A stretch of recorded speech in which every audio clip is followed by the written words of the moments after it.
சாத்தானின் மறுபெயர்கள் வேறு பெயர்கள் என்னென்ன என்பதை பார்க்கலாம். ஆண்டவருக்கு வேதாகமத்தில் பல நாமங்கள் இருப்பது நமக்கு நன்றாக தெரியும்.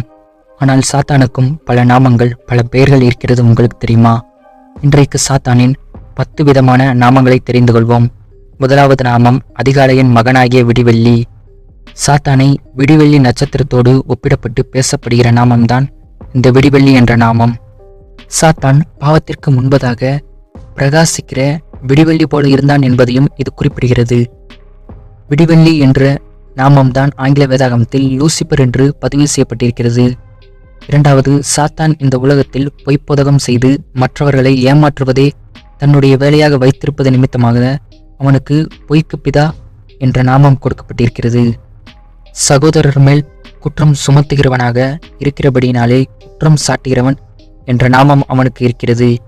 இந்த உலகத்தில் நடக்கும் எல்லா கொலைகளுக்கும் மூல காரணமாக இருப்பதை நிமித்தமாக அவனுக்கு கொலைபாதகன் என்ற நாமமும் கொடுக்கப்பட்டிருக்கிறது.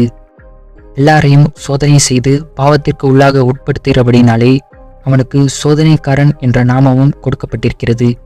ஆத்துமாவை எப்படியாவது விழுங்க வேண்டும் என்று சிந்தனை கொண்டிருப்பதனால் அவனுக்கு கர்ச்சிக்கும் சிங்கம் என்ற நாமம் வேதாகமத்தில் கொடுக்கப்பட்டுள்ளது.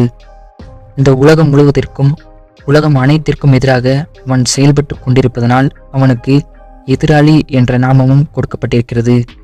இந்த உலகம் முழுவதையும் அவன் அதிபதியாக ஆளுகை செய்வது நிமித்தமாக உலகத்தின் அதிபதி, அந்தகால லோகாதிபதி, பிரபஞ்சத்தின் தேவனானவன் என்று பல நாமங்கள் அவனுக்கு கொடுக்கப்பட்டிருக்கிறது.